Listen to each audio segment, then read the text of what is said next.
Hi everyone, it's Daisy. Our project today is our all-time favorite Pokemon, Charizard. We'll start the drawing from his eye and work our way to his tail.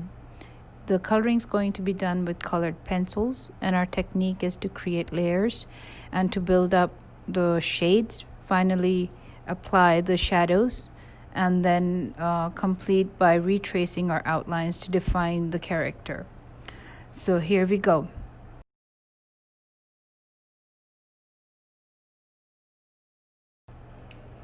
So like I said, we'll start with the eye.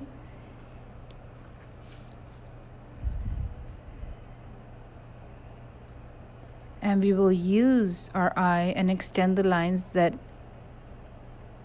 are all around the eye and define the eye, going all the way to the back horn as well as his mouth.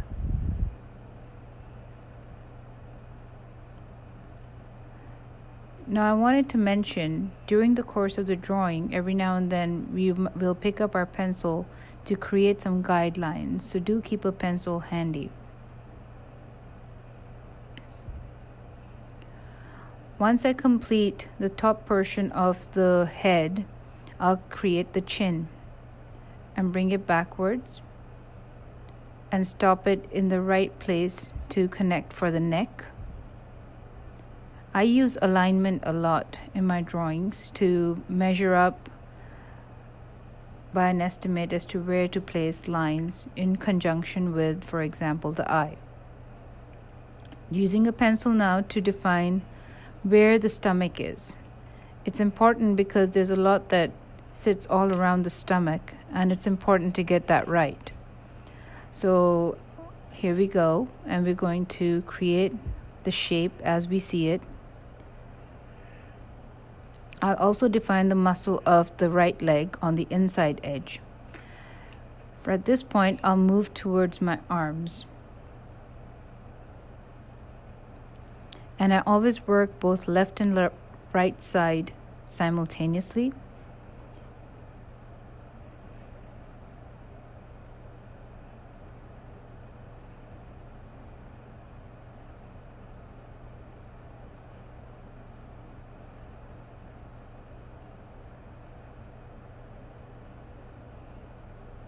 Once I have the arms done, I proceed to making my hands. And I do not draw the fingers from one side to the other. Instead, I create the fingers one by one, starting with the middle one and then winding my way to the side ones. I also put in the claws at the same time because that helps me complete each section of Charizard's body. Now for my right hand.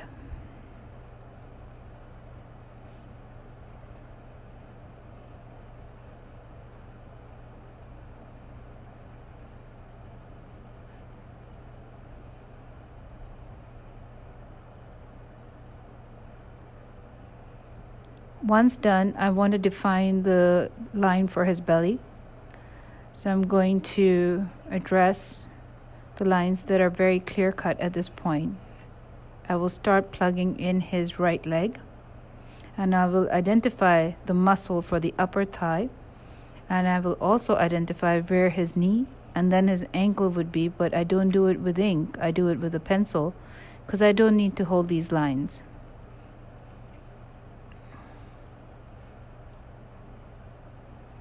When I draw claws, as I get to them, it'll be one after the other, not the bottom of the foot, the claw first. So first one, second, and here's my third. Once I've drawn them, then I'll connect all the lines and the underside of the foot, and that will help me complete an accurate leg. I'll repeat the similar steps for his left leg. Understand the outline to the leg's muscle. Use my pencil to define his knee or his ankle and work it in.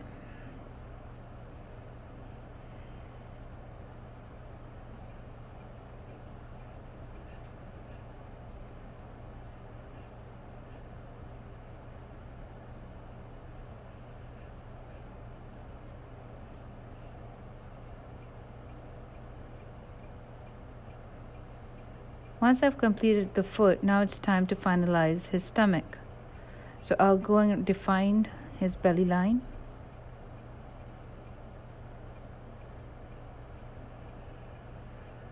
Bring it all the way down. And I'll start the creation of the tail, taking it from the underside of the belly and then align the turn from the different parts of his leg so as it's accurate.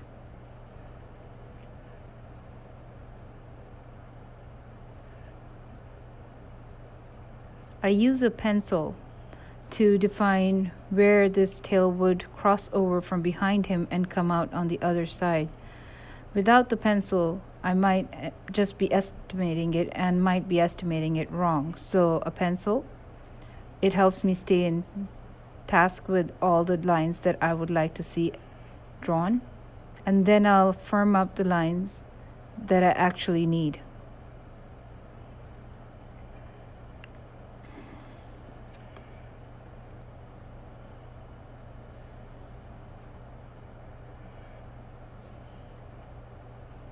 Now that I've done all of this, I'm heading for the wings, starting from the shoulder bones. And I try to do them both left and right simultaneously to give a good balance. I keep the alignment in my eyesight very carefully as to how high should the wing go and plug in the bones at the right point.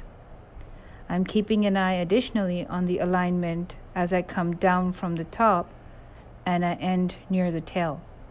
Going to his right wing, similar steps, and keeping alignment of the wing bone in conjunction to the top of the head, very important.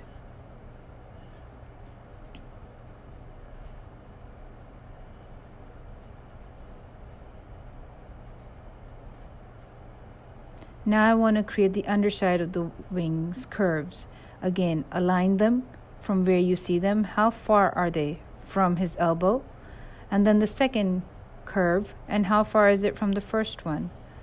I am not connecting to the edge of the wing bone because I still need to define that.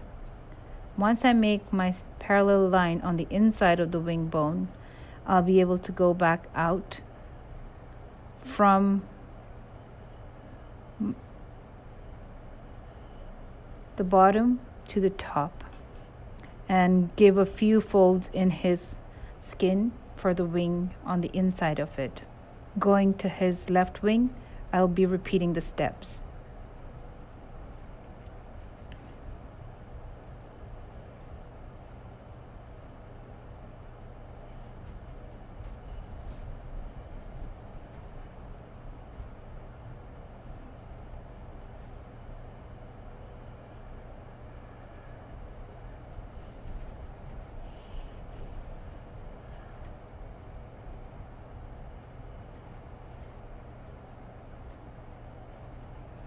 I'm creating the muscle lines as I see them in my reference picture